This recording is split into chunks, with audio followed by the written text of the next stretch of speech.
আসসালামু আলাইকুম বন্ধুরা, কেমন আছেন সবাই? আশা করি অবশ্যই ভালো আছেন। তো বন্ধুরা, ২০২১ সালটা চলে আসলো। যারাই ব্যাংক অ্যাকাউন্ট করেননি বা করতে চান, যাদের ব্যাংক অ্যাকাউন্ট খোলা সম্পর্কে কোনো ধারণা নাই, শুধুমাত্র তাদের জন্যই ভিডিওটি। তারপরেও আপনার যদি অ্যাকাউন্ট থাকে ভিডিওটি দেখতে পারবেন, অ্যাকাউন্টের অজানা অনেক কিছু আপনারা জানতে পারবেন।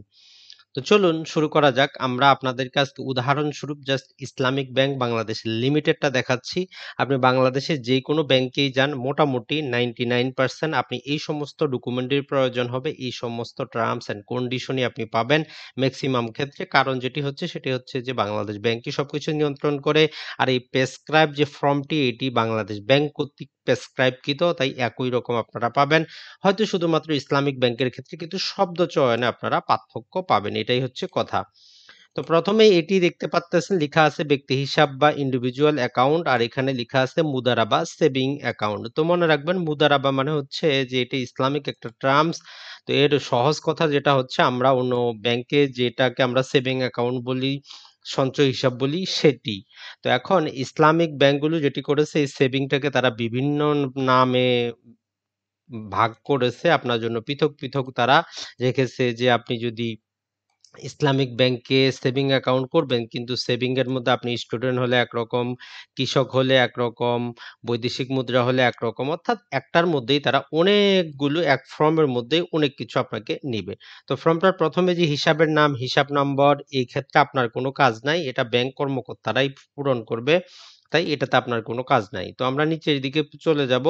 তারপরে তারা যেটা বলতেছে যে প্রয়োজনীয় কাগজপত্র, এটি অবশ্যই আপনাকে একবার দেখে নিতে হবে যে আসলে কি প্রয়োজনীয় কাগজপত্রের প্রয়োজন। তো ১ম এ বলা হচ্ছে এই যে আবেদন ফর্মটা, এটা আপনাকে পূরণ করতে হবে। এটা পূরণ করতে কিন্তু নানা প্রকার সমস্যা। তারপরে ২ নম্বরে বলা হচ্ছে পরিচয় প্রদানকারী কর্তৃক সত্যায়িত। এটি মনে রাখবেন, এখনকার লেটেস্ট নিয়ম অনুযায়ী যদি আইডি কার্ড থাকে, ন্যাশনাল আইডি থাকে, আপনার কোনো ইন্ট্রোডিউসর বা শনাক্তকারী লাগবে না। আর এটা যদি না থাকে তাহলে আপনার একজন শনাক্তকারীর প্রয়োজন হবে। তাহলে আপনার আইডি কার্ড থাকলে এই ২ নাম্বারটার আপনার কোনো প্রয়োজন নাই। তারপর যেটি বলতেছে তারা, যে ২ কপি পাসপোর্ট সাইজের ছবি, যেটা প্রথাগতভাবে সব জায়গায় লাগে, অবশ্যই ২ কপি ছবি নিয়ে যাবেন এবং সাথে আপনি যাকে নমিনি রাখবেন তারও কিন্তু ছবি নিয়ে যাবেন। তো এক্ষেত্রে নমিনির বিষয়টা আমরা ইন ডিটেইল আরেকটু পরে আসতেছি। তারপরে যেটি বলা হচ্ছে যে আমরা introduce এর কথা বললাম ৪ নাম্বারে, আপনার introducer লাগবে না। যদি আপনার থাকে যে আইডি কার্ড, এটি মনে রাখবেন। আর আইডি কার্ড না থাকলে এমন ব্যক্তিকে নিবেন যার অ্যাকাউন্ট আছে সে শাখায় এবং ৬ মাস যাবৎ উনি at least যেটি করেন অ্যাকাউন্টটি পরিচালনা করেন। কারণ সেভিং অ্যাকাউন্টের ক্ষেত্রে যদি আপনি যেটি করেন ২ বছর লেনদেন না করেন, অ্যাকাউন্টটা কিন্তু আর অ্যাক্টিভ থাকে না। কারেন্ট অ্যাকাউন্টের ক্ষেত্রে এটি ১ বছর লেনদেন না করলে অ্যাকাউন্টটি কিন্তু অ্যাক্টিভ থাকে না। এরকম ব্যক্তি introducer হতে পারবে না। যাদের রানিং অ্যাকাউন্ট আছে তারাই introducer হতে পারবে। তারপরে ৫ নাম্বারে বলা হচ্ছে নমিনি। তো আপনি যাকে নমিনি দিবেন, নমিনি হচ্ছে আপনি যদি অনাকাঙ্ক্ষিত আপনার মৃত্যু ঘটে তাহলে আপনার পরিবর্তে টাকাগুলো যে উঠাবে তারই হচ্ছে নমিনির কাজ। নমিনি একজনকে দিতে পারেন, একাধিক ব্যক্তিকে দিতে পারেন, নাবালককেও দিতে পারেন। কোনো সমস্যা নাই। অংশ হিসাবে ভাগ করে দিতে পারেন যে কে কত অংশ পাবে। আপনি মারা গেলেই কেবল নমিনির কাজ। আপনি নমিনি যেকোনো সময় চেঞ্জ করতে পারেন। কোনো সমস্যা নাই। যারা অলরেডি অ্যাকাউন্ট করে ফেলেছেন, নমিনি এখনো চেঞ্জ করেন নাই, তারা চাইলে আবেদন ফর্ম পূরণ করে নমিনি চেঞ্জ করে নিতে পারেন। তারপরে আপনি যদি নাবালকের পক্ষে যদি অ্যাকাউন্ট খুলতে চান তাহলে সেটিও কিন্তু আপনি খুলতে পারবেন। আর আপনার যদি টিন সার্টিফিকেট থাকে সেটি টিন সার্টিফিকেট আপনি দিয়ে দিবেন। তো মোটামুটি এগুলোই হচ্ছে যে আপনার, আমরা যেটা বলবো, প্রয়োজনীয় জিনিসপত্র। তারপরেও পূর্বে যেটি প্রয়োজন হতো, আপনার একটা ইউটিলিটি বিলের প্রয়োজন হতো। এখনো কোনো ব্যাংকের কোনো শাখা চায় যে আপনি যেখানে থাকেন তার একটা গ্যাস বিল অথবা পানির বিল নিয়ে আসেন। তবে অধিকাংশ ব্যাংক বর্তমানে এগুলো চায় না, যেহেতু জাতীয় পরিচয়পত্রটাই আপনার জন্য যথেষ্ট।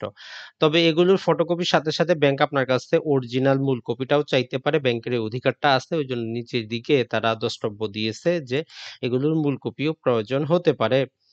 আর যারা অনিবাসী তাদের জন্য আমরা আলাদা ভিডিও নিয়ে আসবো। তো আপনারা এটাই দেখতেছেন যে ব্যক্তি হিসাব। তো এক্ষেত্রে সর্বপ্রথম উপরে যেটি দেখতেছেন যে এখানে তারিখের জায়গায় আপনারা তারিখটা দিবেন যে কত তারিখে আপনি এটি পূরণ করতেছেন। তারিখটা দিয়ে দিবেন। আর এখানে আপনার কাজ না। আর হচ্ছে এদিকে যে শাখাটা দিয়ে দিবেন, আপনারটা কোন শাখায়। তারপর আমরা চলে যাব যে হিসাবদারি বা পরিচালনাকারীর নামের ক্ষেত্রে আপনি যেটি করবেন সেটি হচ্ছে যে আপনার নামটা বাংলা এবং ইংলিশ দুটো দিয়েই লিখতে হবে। বাংলায়ও লিখবেন এবং ইংলিশেও লিখবেন। ইংলিশে বড় হাতে লিখবেন।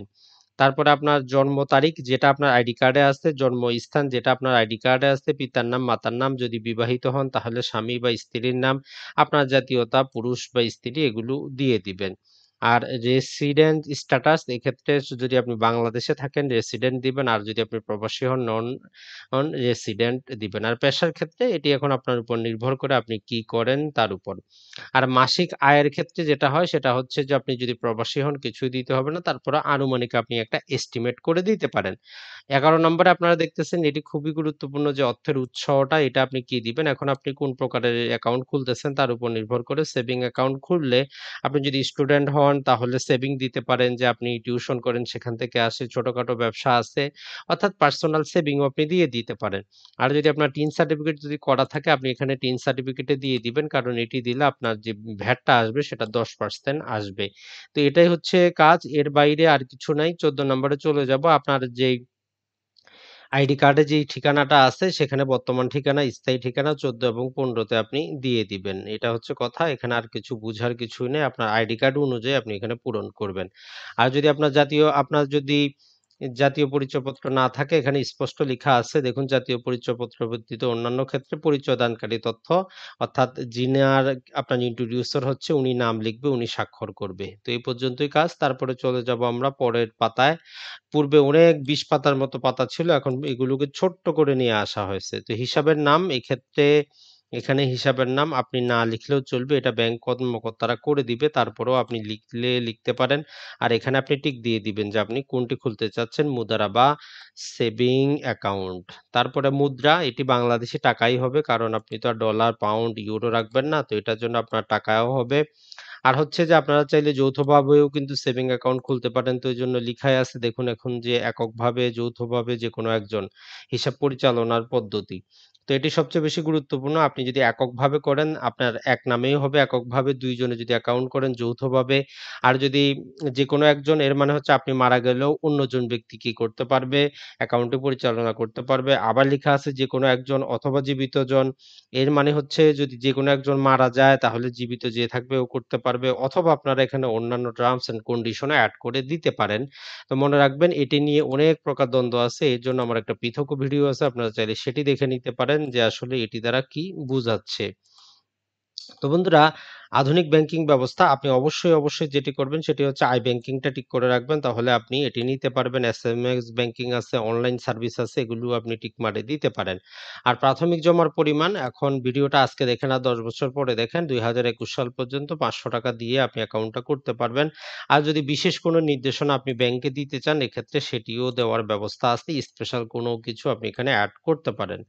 তারপরের পাতায় যদি আমরা যাই, এখানে ব্যাংকে আপনার কাজটি করবে। আর আপনার কাজ যেটি সেটি হচ্ছে আপনি এখানে স্বাক্ষর করবেন। এই যে স্বাক্ষরকারীর পূর্ণ নাম অর্থাৎ আপনি আপনার নাম লিখবেন ৩ বারই। আর যদি আপনি একবার কোনো যৌথ অ্যাকাউন্ট যদি হয় ৩ জনের নাম থাকবে। আর যদি আপনি একাই হন একবার লিখতে পারেন। প্রয়োজনে অনেক ক্ষেত্রে আমরা দেখতে পাই যে আপনি ৩ বারই লিখলেন। এক্ষেত্রে আপনার নমুনা স্বাক্ষর সেটা হবে। আপনি চেক দিয়ে যখন টাকা তুলবেন তখন এটা এখান থেকে চেক করা হবে। তো এক্ষেত্রে আর আপনার পাসপোর্ট সাইজের যে ছবিটা সেটা এখানে দিয়ে দিলেই হবে। আর কিছুই কিন্তু করা লাগবে না। তো লেনদেনের অনুমতি মাত্রা এটি ক্ষেত্রে আপনার যেটা হয় সেটা হচ্ছে আসলে আপনি কত টাকা লেনদেন করবেন তার উপর। আপনার এখানে না করলেও চলবে। বাকিটা যে ছোটখাটো জিনিস সেটা ব্যাংক কর্মকর্তারা তারাও কিন্তু করে দিবে। তারপরে এখানে আপনি চাবেন যে যতটা সম্ভব বেশি দেওয়ার জন্য যে কত বেশি দেওয়া যায়। আর আপনি যেটি করবেন সেটি হচ্ছে নিচের দিকে আপনার সিগনেচারটা করে দিবেন। বাকি ছোটখাটো কিছু তারাই ঠিক করে নিবে। তো এখন আসি আমরা নমিনি সংক্রান্ত বিষয় যেটি আমরা আলোচনা করতেছিলাম। যে নমিনি আপনারা যেটি করতে পারবেন, নমিনি আপনার কিন্তু আপনার সাথে ব্যাংকে যাওয়ার কোনো প্রয়োজন নাই। নমিনি শুধু আইডি এবং ছবি দিলেই হয়ে যাবে। নমিনিকে আপনি অ্যাটেস্টেশন করে দিবেন তার ছবির পিছনে। নমিনি আপনি একাধিক হলে দেখুন এখানে শতকরা হারও দেওয়া আছে যে কাকে কোন অংশ দিচ্ছে। আর যদি নমিনি যদি নাবালক হয় সেক্ষেত্রে আরো একজন ব্যক্তির নাম দিতে হবে যিনি নমিনি মারা গেলে আপনি মারা গেলে নমিনি যদি নাবালক থাকে তখন উনি ওই নমিনির পক্ষ হয়ে টাকাটা উত্তোলন করতে পারবে। তবে মনে রাখবেন টাকা নমিনি পাবে না, উত্তরাধিকার পাবে। এ নিয়ে সর্বশেষ হাইকোর্টের যে রায়টি যেটি এখনো সুপ্রিম কোর্টে স্থগিত আছে। এখন পর্যন্ত যে নিয়ম সেটি হচ্ছে যিনি নমিনি উনি টাকাটা পাবেন ব্যাংক কোম্পানি আইন অনুযায়ী। আর নিচের দিকে হচ্ছে আপনার ডিক্লারেশন এটি খুবই সংক্ষিপ্ত করে নিয়ে আসা হয়েছে। পূর্বে অনেক কিছু ছিল। আপনি আপনার নাম এবং আপনার স্বাক্ষর এখানে করে দিবেন। আর বাকি কিছুই না। এখন আসি আমরা প্রযোজ্য নিয়মের ক্ষেত্রে। যেটা হয়তো আমরা অনেকেই পড়ি না, দেখি না। তো মনে রাখবেন এটি হচ্ছে ইসলামিক ব্যাংকগুলোর সাথে আপনার একটা মুদারাবা চুক্তি। মুদারাবা চুক্তি মানে কি আপনি টাকাটা প্রোভাইড করতেছেন, ব্যাংক সেটা ইনভেস্ট করবে। যদি লাভ হয় আপনারা আনুপাতিক হারে পাবেন, লস হলে শুধু আপনার যাবে, ব্যাংকের কিছু আসে না। ইসলামিক যে ব্যাংকিং ব্যবস্থা একে বলা হয় যে হিসাবদারি মানে আপনি হবেন সাহিব আল মাল অর্থাৎ আপনি হবেন যে অর্থের মালিক আর ব্যাংক হচ্ছে মুদারিব বা কারবার সংগঠক। এটি আপনারা কিন্তু দেখে শুনে তারপরেই করবেন। তারপরে নিচের দিকে তারা যে শর্তটি দিচ্ছে যে তারা যেটা করবে তহবিলে বিনিয়োগপ্রাপ্ত আয়ের কমপক্ষে শতকরা 65% তারা যেটি করবে সেটি হচ্ছে বন্টন করবে। 65% বন্টন করবে, বাকিটা তারা বন্টন করবে না। তো তারপরেও আমরা আরো যদি জাস্ট তাদের দিকে তাদের বিশেষ কিছু টার্মস এন্ড কন্ডিশন দেখি যেগুলো অবশ্যই আপনাদের জানা প্রয়োজন। যে বছরে ২ বার জুন এবং ডিসেম্বর মাসে সাময়িক হিসাবে লাভ প্রদান করা হয়। যেহেতু এগুলো ইসলামিক ব্যাংক, চূড়ান্ত বছর শেষে চূড়ান্ত লাভটা হিসাব করা হয় যে কত টাকা লাভ হলো। আর যেটি সেটি হচ্ছে আপনি যদি এই যে চূড়ান্ত মাস ডিসেম্বর মাসের আগেই যদি আপনি হিসাবটা ক্লোজ করে দেন, তাহলে সেক্ষেত্রে যেটি হচ্ছে যে আপনি পরবর্তীকালে চূড়ান্ত মুনাফার হার ঘোষণার পর ঘোষিত চূড়ান্ত মুনাফার হারের চেয়ে বেশি হলে হিসাবধারিতা প্রদান করা হয়।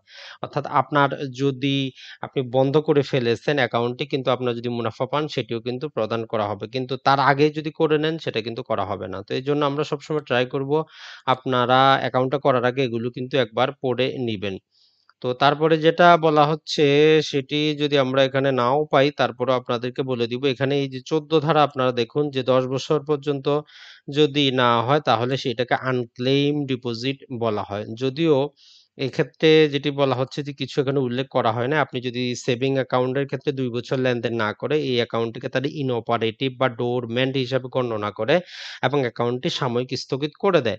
এক্ষেত্রে যদি আপনার অ্যাকাউন্টে টাকা না থাকে এটা পার্মানেন্ট বন্ধ করে দেয়। আর টাকা থাকলে তারা এগুলো রেখে ১০ বছর পর্যন্ত রাখে। ১০ বছর পর এটাকে আনক্লেইম ডিপোজিট বলে।